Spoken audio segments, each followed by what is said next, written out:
What's good, guys? This is Vahography.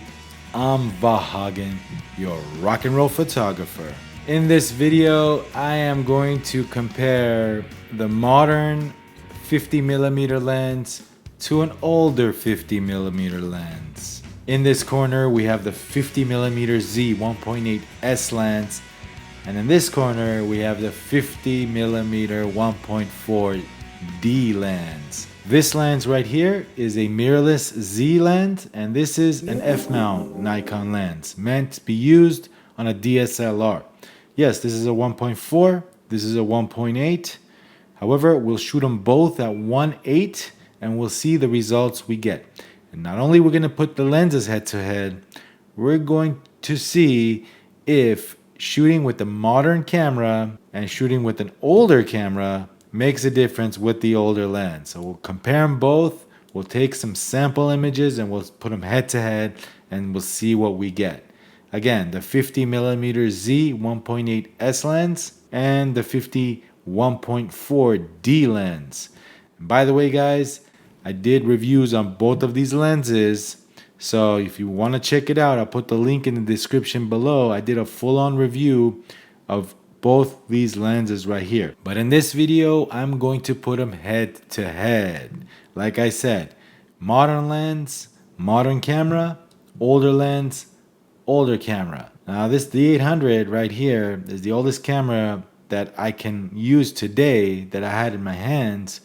So what we'll do is, since this is a 24 megapixel camera, the D800 is a 36 megapixel camera, so we'll do medium raw on this guy just so we can do fair comparison as far as the resolution goes. Both shooting them at full frame.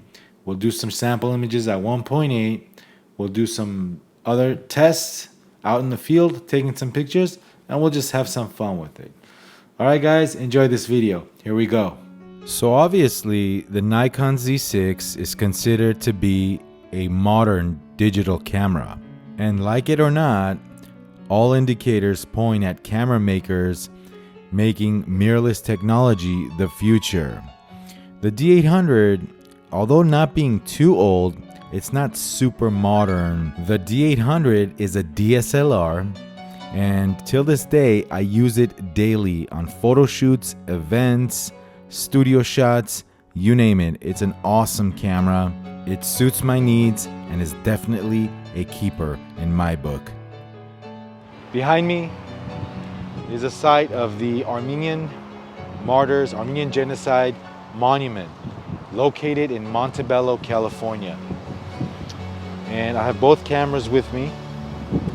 The Nikon Z6 with the 50mm 1.8 S lens and the Nikon D800 with the 50mm 1.4 D lens. I'll be shooting both at 1.8 and we'll see how it goes. Excuse the wind, guys, it's a little windy. It's always windy up here on this hill. Sorry for the wind if the audio is not that good, but we'll put both sample images together and we'll see what they produce. Again, modern camera, older DSLR, modern lens, older lens. We're talking 20, 30-year-old lens. And we're talking about a couple of years old 50mm Z lens with the Nikon Z6. Let's shoot some pictures and see what we get. All right, guys, let's go. The Armenian Genocide Martyrs Monument, better known as the Montebello Genocide Memorial, is a monument in Montebello, California, in the Los Angeles metropolitan area, dedicated to the victims of the Armenian Genocide of 1915.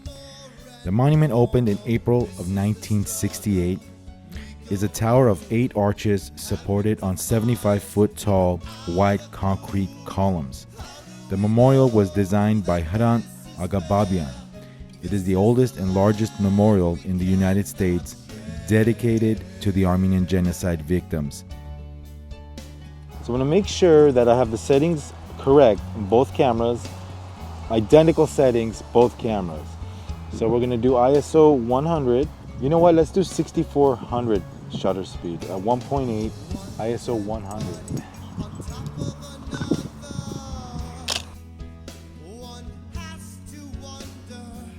gonna focus on one of these tree branches here and try to get that monument out of focus in the back here. Again, sorry for the wind noise, guys. It's always windy up on this hill. 1.8, here we go. Focus right on this branch right here. Oh, 5500 Kelvin on both cameras. This image right here, both cameras at 1.8. This one is at 1.8. Now I'm stopping it down to 2.8, and then next up f4, and so on. I want you to see the difference between the lenses, the sharpness, and also what both cameras produce at identical settings. These sample images are straight from the camera JPEGs. I did not edit them whatsoever. For reference, you can see at the bottom the camera, the lens used.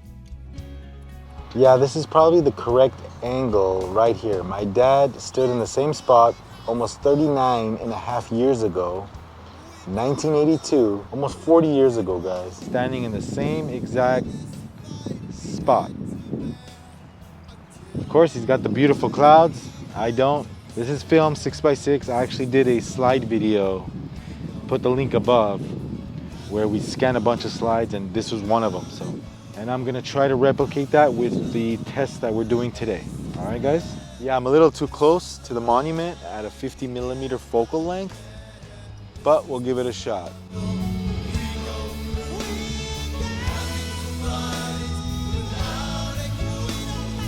Oh, I like the lighting right there. The lighting is really nice. And again, side by side, each image shot the same way, same settings on both cameras, just so you guys see the difference. Super modern camera to an older DSLR. My grandparents are genocide survivors. My grandmother was put in an orphanage, her siblings murdered. We should never forget, as a whole world, we should never forget the Armenians that were lost, the Armenian genocide.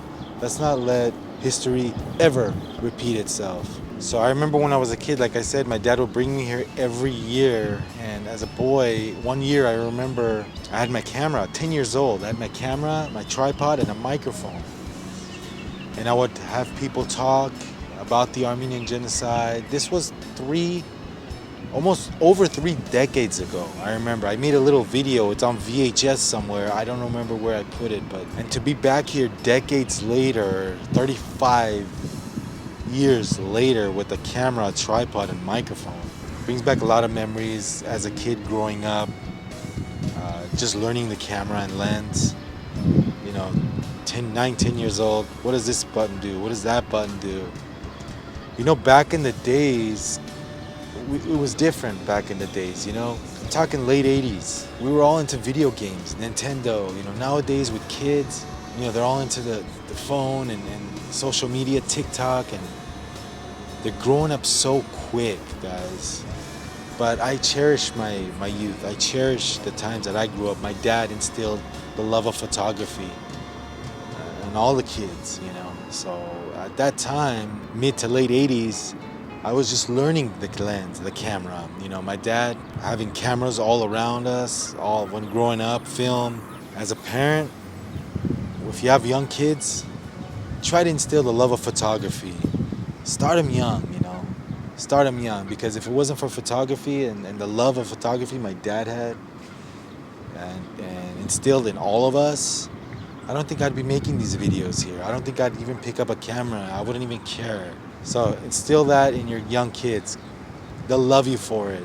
And who knows, they might become the next amazing, legendary photographers in the future. So you never know. You never know. If you like videos like this and you want more, please like and subscribe to my channel, Vahography. This is a channel where we talk all things photography, and we have a lot of fun here. And we rock it and roll it here, guys. Anyway, guys, thank you for watching once again. Please like and subscribe. I'll appreciate it very much. If you own one of these lenses or both, leave me a comment down below. Let me know what you think of the results here in this video and which lens you prefer more. Again, obviously, the autofocus, there's no comparison. The autofocus in a modern 50mm lens would be outstanding. However, the 50mm D lens is no slouch either. Yeah, it's a screw mount. Who cares? It gets the job done. Anyway, guys, thank you for watching. This is Vahography. I'm Vahagan, your rock and roll photographer. And we'll see you guys on the next video.